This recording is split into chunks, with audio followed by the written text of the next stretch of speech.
제14장입니다. 스가랴서 제14장 구약성경 1324쪽입니다. 1324쪽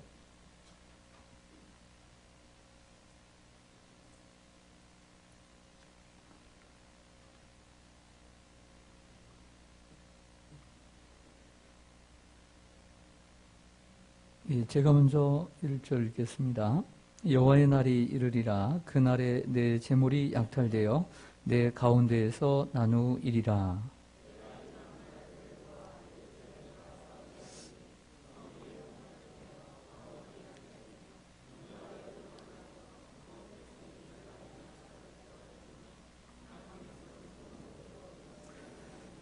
그때 여호와께서 나가사 그 이방 나라들을 치시되 이왕의 전쟁 날에 싸운 것 같이 하시리라.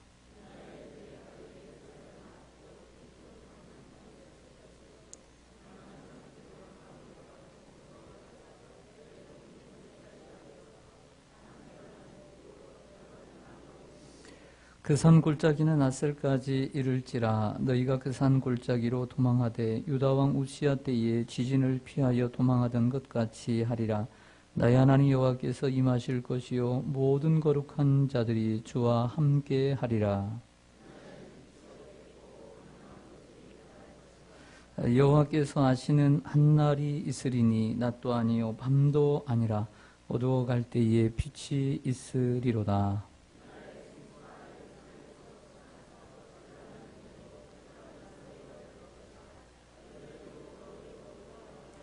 여호와께서 천하의 왕이 되시리니 그 날에는 여호와께서 홀로 한 분이실 것이요 그의 이름이 홀로 하나이실 것이라.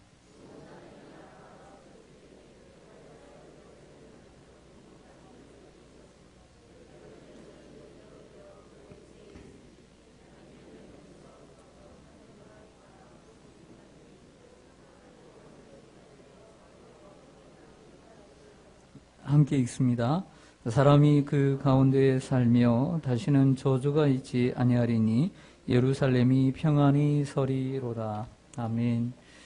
잠시 기도하겠습니다. 하나님 아버지 은혜와 사랑을 감사합니다. 이 금요일 밤 하나님 성령의 밤으로 인도하여 주시옵소서.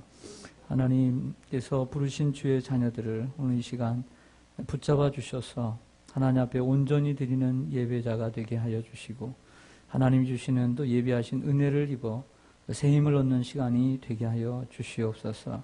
예수님의 이름으로 기도드리옵나이다. 아멘. 할렐루야.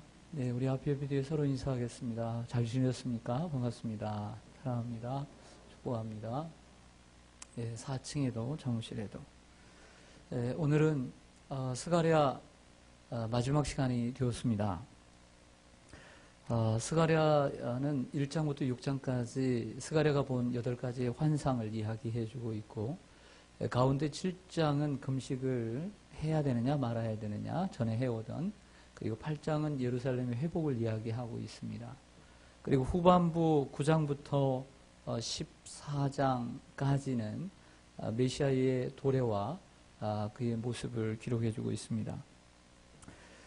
마지막 시간이다 보니까 다시 한번 좀 정리해보는 의미에서 1장에서 6장까지 보여주신 스가랴에 보여주신 8가지 환상은 첫 번째가 화석류 나무 사이의 선자 환상이고요. 두 번째는 네 뿔과 대장장이 4명의 환상입니다. 세 번째는 측량줄을 잡은 사람의 환상이었고요. 네 번째는 여호와 앞에 선 대제사장 여호수아의 환상이었습니다. 다섯 번째는 순금 등잔대와 두 감람나무 환상이었고, 여섯 번째는 날아가는 두루마리, 그리고 일곱 번째는 에바 속의 여인, 그리고 8번째는 네 병거 환상이었습니다. 이렇게 우리 8가지를 하나씩 다 살펴봤었고요. 후반부의 9장부터는 메시아의 도래를 얘기하는데, 스가랴 9장 9절에 보면 어린 나귀를 타고 오시는 메시아, 바로 겸손의 왕으로 예루살렘에 입성하신 그 예수님을 우리에게 보여주었습니다. 스가랴 10장에서는 그 겸손의 왕이 언제 오시느냐? 봄비가 내리는 때에 은혜의 날에 오실 것이다. 라고 말씀합니다. 그리고 스가랴 11장에서는 은 30에 팔려 순환을 당하는 고난받는 메시아를 말씀해 주었습니다. 스가랴 12장에서는 부활의 영광과 함께 성령을 주시고 그리고 그 성령을 받은 교회, 그 교회를 세우시는 메시아를 말씀했습니다. 스가랴 13장에서는 이제 시작되는 신약의 복음 시대와 말세에 있을 대환란을 얘기해 주고 있고요.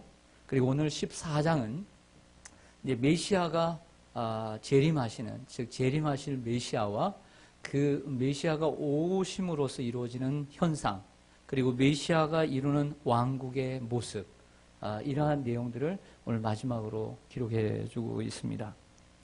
여러분 묻겠습니다. 여러분 예수님의 재림의 날을 여러분들 고대하고 계십니까? 여러분들 춥습니까? 추워요, 안 추워요?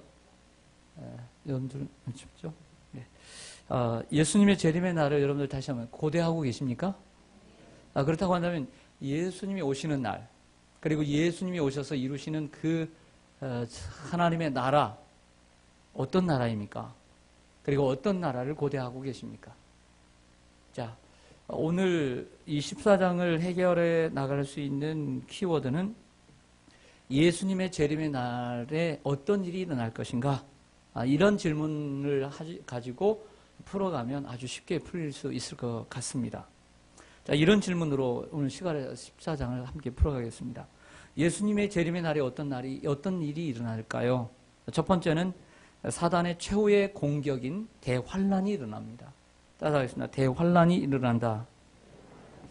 1절과 2절을 보시겠습니다. 1절, 2절 보시면 여호와의 날이 이르리라. 여기에 여호와의 날은 재림의 날입니다. 그날에 내 재물이 약탈되어 내 가운데에서 나누이리라. 내가 이방 나라들을 모아 예루살렘과 싸우게 하리니. 이방 나라들이 이 예루살렘과 싸웁니다. 성읍이 함락되고 가옥이 약탈되며 부녀가 욕을 당하며 성읍 백성이 절반이나 사로잡혀 가려니와 남은 백성은 성읍에서 끊어지지 아니하리라. 그때 여호와께서 나가사 그 이방 나라들을 치시되 이왕의 전쟁 날에 싸울 것 같이 하시리라. 그랬습니다.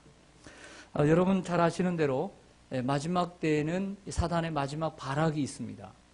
그리고 그것을 가리켜서 대환란이다라고 말씀하지요.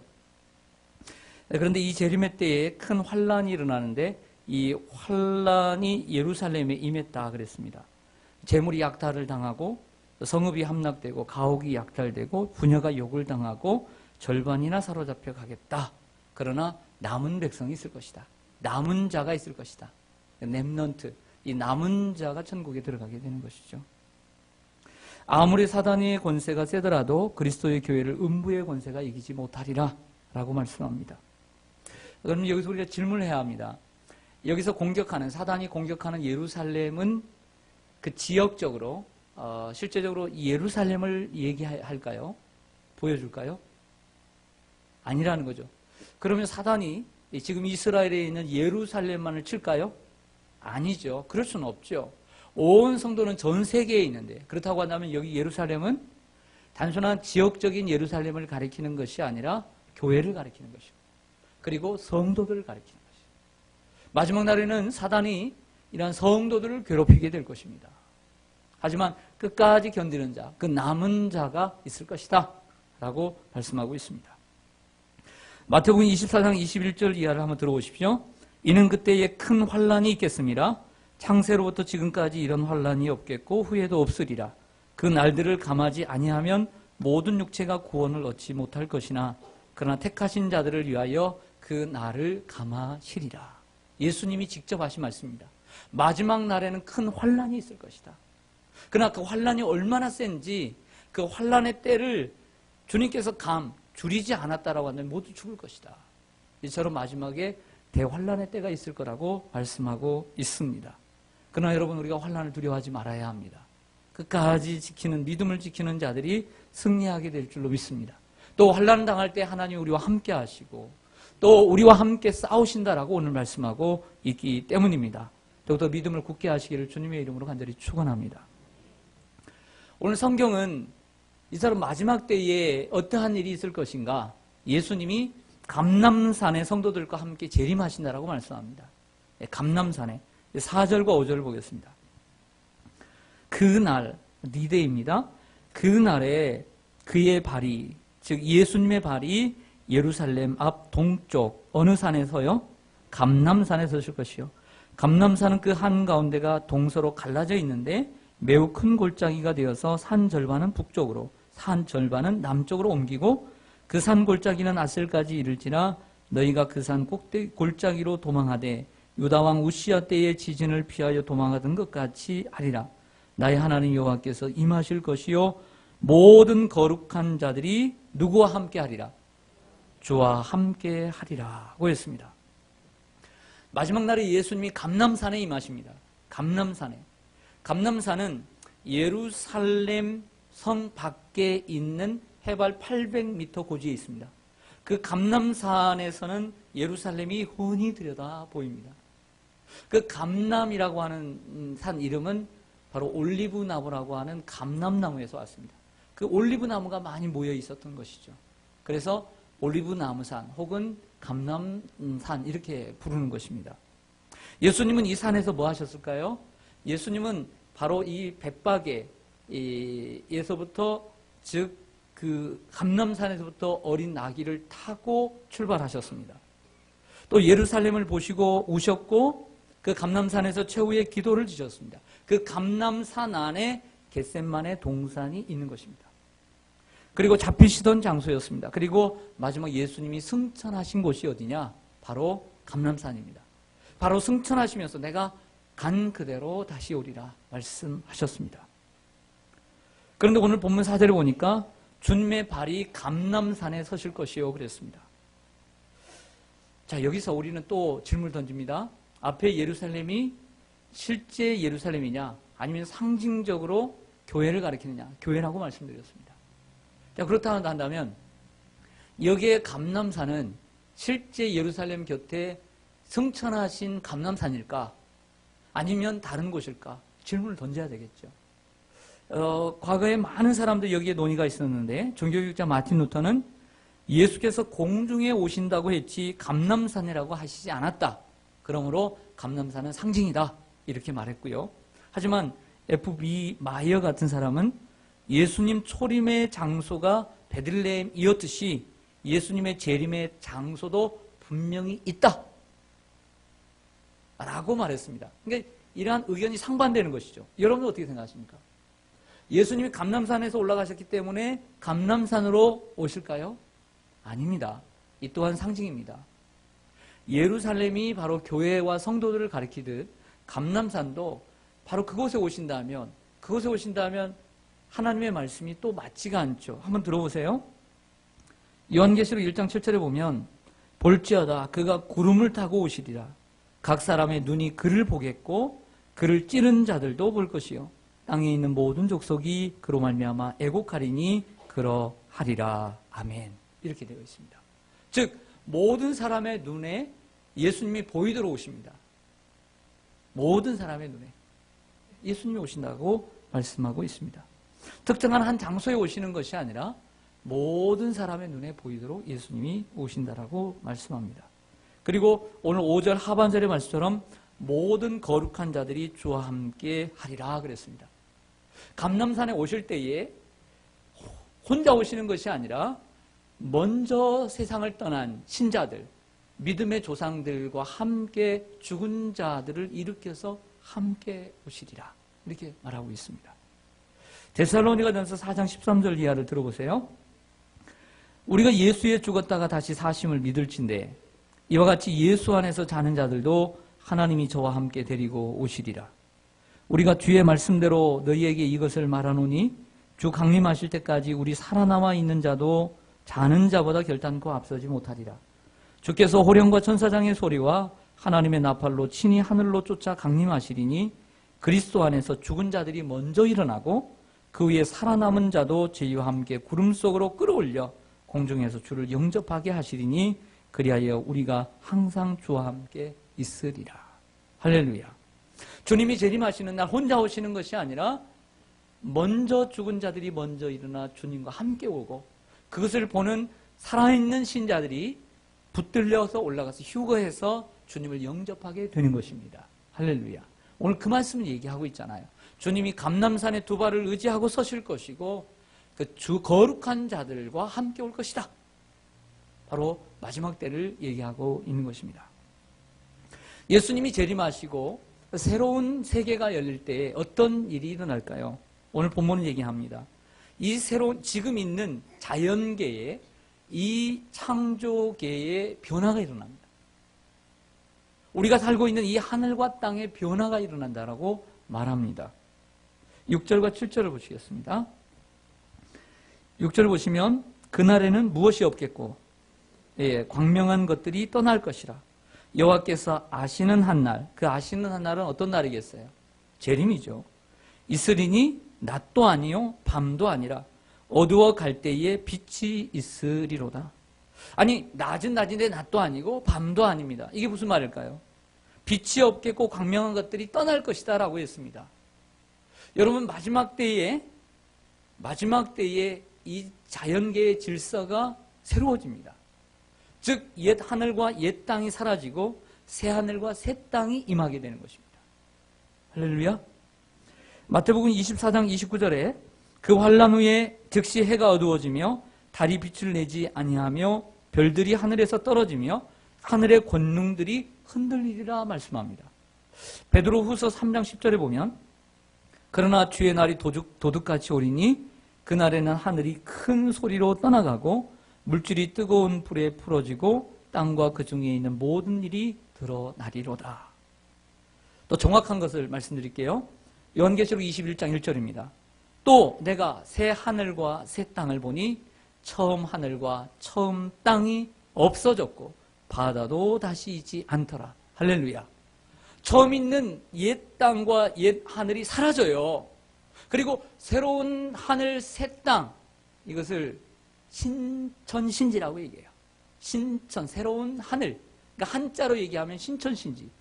그런데 이단들이 이것을 많이 사용하기 때문에 우리가 좀 사용을 억제하고 있습니다. 새 하늘과 새 땅이 오게 되는 거예요. 새 하늘과 새 땅이 임함으로 이 새로운 자연계가 사라지고 옛 자연계가 사라지고 새로운 창조 질서가 성립이 되는 것입니다. 할렐루야. 이것이 하나님 나라의 도래입니다. 네 번째로 새 에덴과 새 예루살렘이 이루어집니다. 따라서 하겠습니다. 새 에덴, 새 예루살렘. 9절부터 보시겠습니다. 9절부터 보시면 여호와께서 천하의 멍어가 되셔요. 왕이 되시니 그날에는 여호와께서 홀로 한 분이실 것이요 그의 이름이 홀로 하나이실 것이라. 온 땅이 아라바같이 되되 게바에서 예루살렘 남쪽 림몬까지 이를 것이며 예루살렘이 높이 들려 그 본처에 있으리니 베냐민 문에서부터 천문 자리와 성 모퉁이 문까지 또 하늘 망다에서부터 왕의 포도주 짜는 곳까지라. 사람이 그 가운데 살며 다시는 무엇이 없으리니 저주가 있지 아니하리니 무엇이 평안히 서리로다. 예루살렘이 평안히 서리로다 라고 말하고 있습니다. 여러분 예수님이 재림하시면 누가 왕이 되신다고요? 여호와께서 천하의 왕이 되십니다. 하나님께서 천지를 만드셨으니까 하나님이 왕이시죠. 만군의 왕이요 만왕의 왕이요 만유의 주입니다. 왕 중에 왕이셨습니다. 그런데 하나님이 왕이시지만 사단이 왕이 되려고 발악을 하게 됩니다. 그러나 이제 예수님의 재림으로 이제 온 천하의 왕은 하나님밖에 없습니다. 여호와만이 참 왕이시고 참 신이 되십니다. 이제는 하나님 외에 다른 신의 이름으로 그리고 다른 신의 모양은 보거나 듣거나 말하거나 구경조차 할 수 없는 세계가 이루어집니다. 하나님만으로 온 세계가 충만해집니다. 할렐루야. 우상이라는 것은 찾아볼 수가 없습니다. 우상을 섬길 수도 없습니다. 오직 하나님만이 왕이십니다. 천하의 왕이시라는 것은 사람들이 하나님 외에 다른 신을 섬길 수 없는 세계가 온다는 것입니다. 하나님만이 참신인 줄로 믿습니다. 그때가 되면 이제는 이방신들이 미신이 그리고 우상이 사라지는 시대가 올 줄로 믿습니다. 하나님이 세우시는 나라는 나라의 새 예루살렘, 그 새 예루살렘은 11절의 말씀처럼 평안이 있는데 저주가 없다 그랬어요. 그 나라는 저주가 없으리니 예루살렘에 평안이 있을지어다 라고 했습니다. 여러분, 저주는 어디에서부터 왔죠? 저주는 어디에서부터 왔습니까? 죄로부터 왔습니다. 죄가 오니까 저주가 온 것입니다. 우리가 죄를 지었습니다. 죄를 지었기 때문에 사망이 오게 되죠. 그런데 우리의 죄를 위해서 예수님이 하나님의 저주와 하나님의 진노를 대신 십자가에서 받으셨습니다. 그러므로 우리에게 떨어지는 저주가 사라지게 된 것이죠. 하나님이 이루시는 나라, 예수님이 오셔서 이루신 나라는 다시는 저주가 없어요. 이 말은 죄가 없다는 것이고 다시는 죽음이 없다는 것입니다. 할렐루야. 즉시 죄가 없고 다시는 사망이 없다. 다시는 사망이 없다. 느끼는 게 오죠? 하나님 말씀이 들리죠? 요한계시록 21장 4절에 보면 그 나라는 새하늘과 새 땅이 임하는 그 새 예루살렘이 내려오는 나라는 눈물이나 사망이나 애통하는 것이나 곡하는 것이나 아픈 것이 전혀 없으리라. 할렐루야. 저주가 없다는 것은 죽음이 없다는 것이고 죄가 없어지는 나라가 세워지는 거예요. 이게 하나님의 나라인 줄로 믿습니다. 그리고 이 새 예루살렘이라고 하는데 요한계시록에 보면 새 예루살렘이 저 하늘로부터 내려오니 그랬습니다. 옛 하늘과 옛 땅이 없어지고 새 하늘과 새 땅이 내려오면서 새 예루살렘이 내려온다 그랬어요. 우리가 올라가는 게 아니라 새 예루살렘이 새 하늘과 새 땅이 내려오는 것입니다. 내려와서 우리가 그 나라에 살게 되는데 그 새 예루살렘이라고 하는데 이 나라는 창세기 1장과 2장에 하나님이 만드신 에덴, 죄가 없고 저주가 없고 사망이 없는 그 아름다운 에덴의 회복입니다. 그래서 그 에덴을 가리켜 새 에덴이라고 얘기하는 거예요. 그 창조, 하나님이 처음 창조하신 모습대로 예수님이 타락한 세상이지만 예수님이 다시 오심으로 다시 재창조된다. 그것을 재림을 가리켜서 재창조의 역사다. 그리고 예수님이 오심으로 새 에덴의 역사가 이루어지게 되고 새 예루살렘이 이루어지게 되는 것이고 옛 하늘과 옛 땅이 사라지고 새 하늘과 새 땅이 이루어지게 되는 줄로 믿습니다. 이게 우리가 바라는 하나님의 나라입니다. 할렐루야. 마지막 때에 또 어떤 일이 일어날까요? 12절부터 보겠습니다.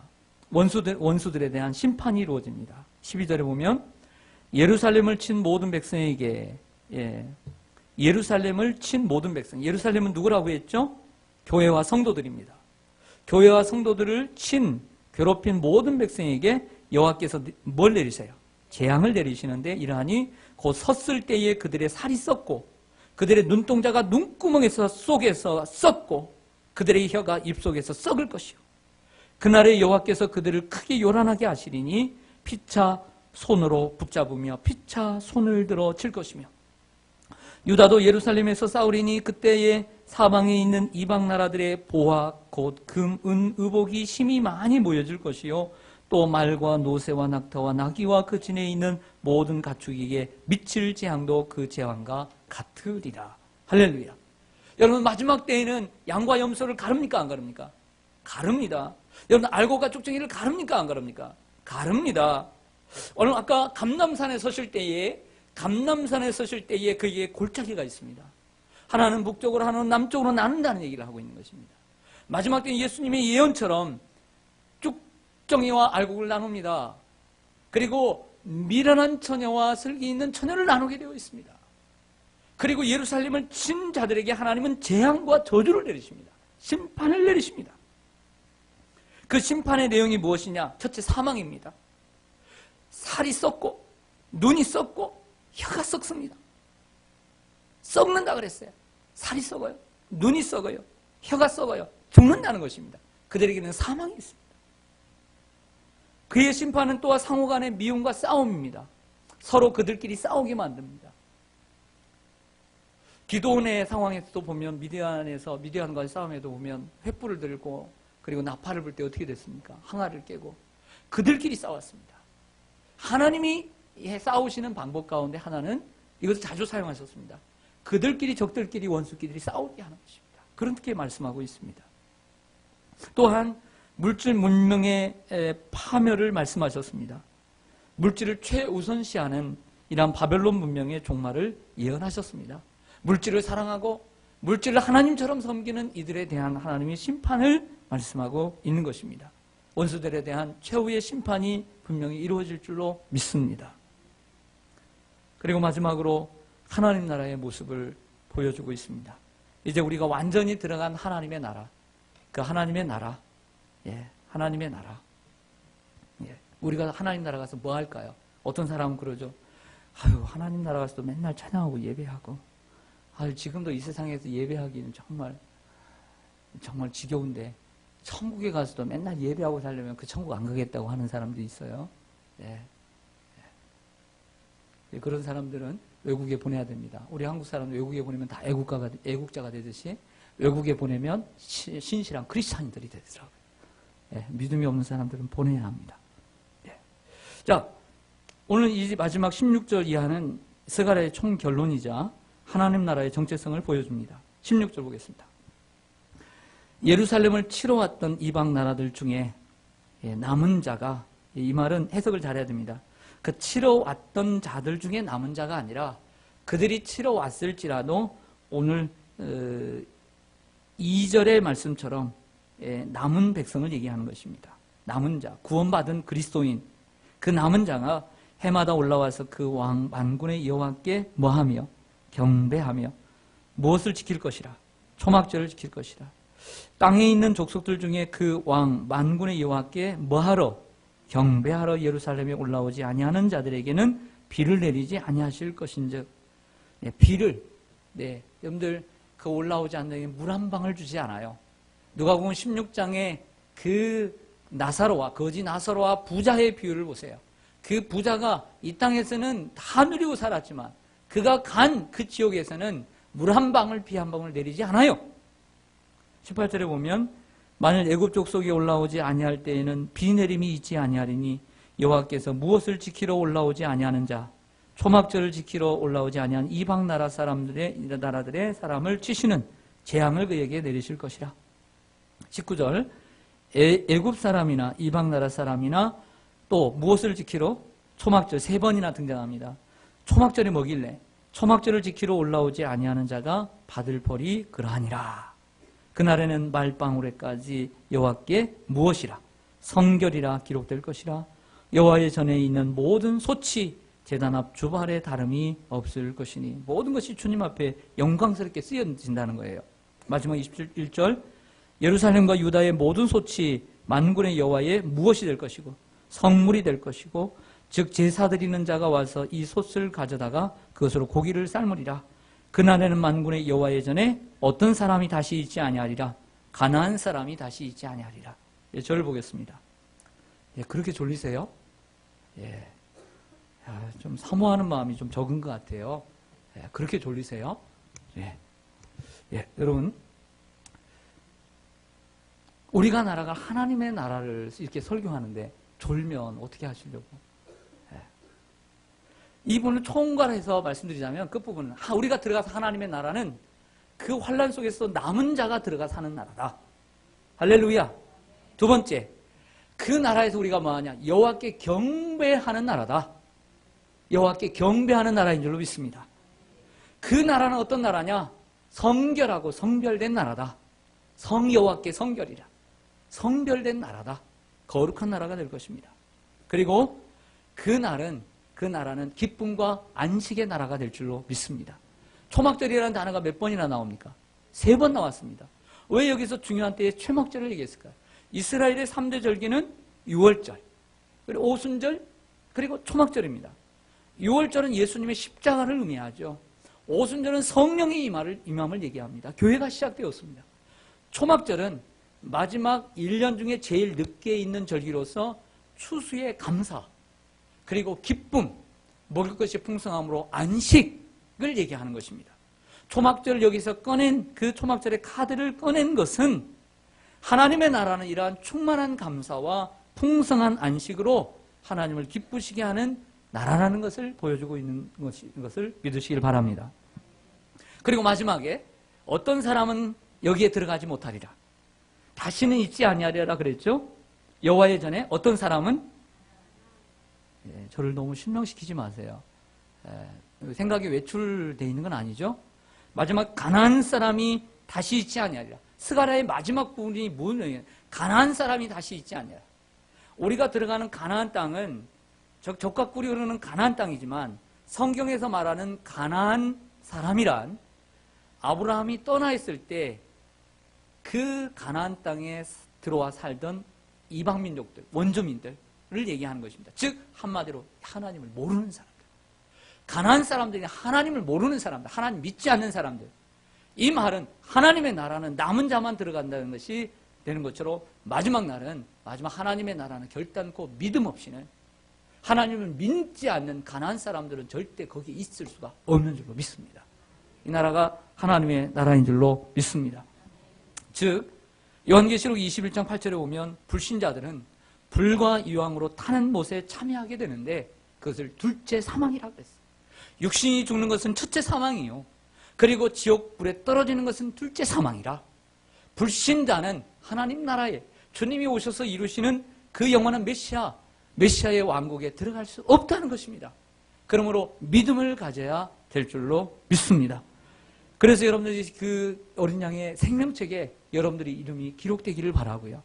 그 주님이 오시는 날에 그 영광스러운 천국에 들어가 사시기를 간절히 소망합니다. 심판을 당한 이들이 죽는 것이 아니요, 그들도 부활하여 영원한 영벌을, 죽지 않고 벌을 받을 것이고, 불신자 아닌 신자, 즉 예수님의 어린 양의 생명책에 기록된 자도 영원한 생명을 누리며 영생하게 될 줄로 믿습니다. 말씀을 정리하겠습니다.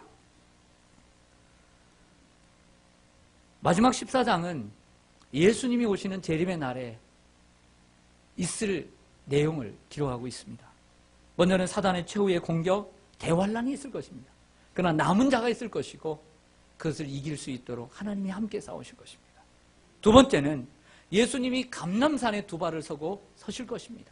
감람산은 영적으로 상징적으로 해석을 해야 할 필요가 있고, 그때에 오실 때에 성도들과 함께 거룩한 자들과 함께 오시리라 그랬습니다. 세 번째, 예수님이 오셔서 이루시는 나라는 옛 땅, 옛 하늘이 사라지고 새 하늘과 새 땅이 오므로써 새로운 창조의 질서가 이루어지는 줄로 믿습니다. 네 번째는 과거의 에덴의 모습처럼 죄가 없는 모습, 새로운 에덴이, 그리고 새 예루살렘이 이루어지게 되는 것입니다.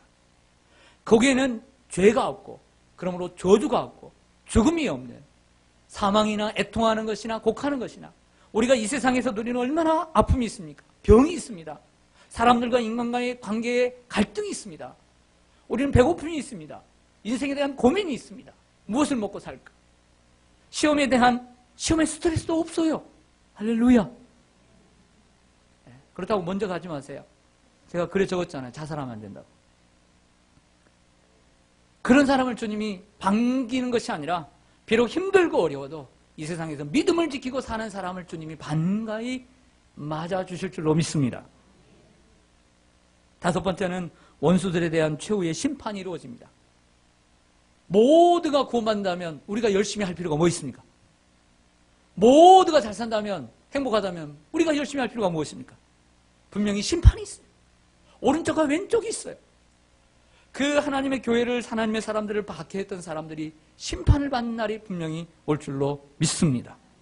또한 하나님의 나라는 남은 자의 나라이고 여호와를 경배하는 나라이며 성결한 나라이며, 그리고 초막절을 통해서 보여준 것처럼 영원한 안식을 누리며 충만한 감사와 풍성함을 누리는 나라이며, 가난한 사람은 가지 못하는, 다시 있지 아니하는 신자만이 갈 수 있는 나라가 될 것입니다. 그 하나님의 나라를 우리가 사모하며 바라보며 힘들고 어려워도 주님을 바라보며 그 나라를 바라보며 살아야 될 줄로 믿습니다. 아멘. 기도하겠습니다.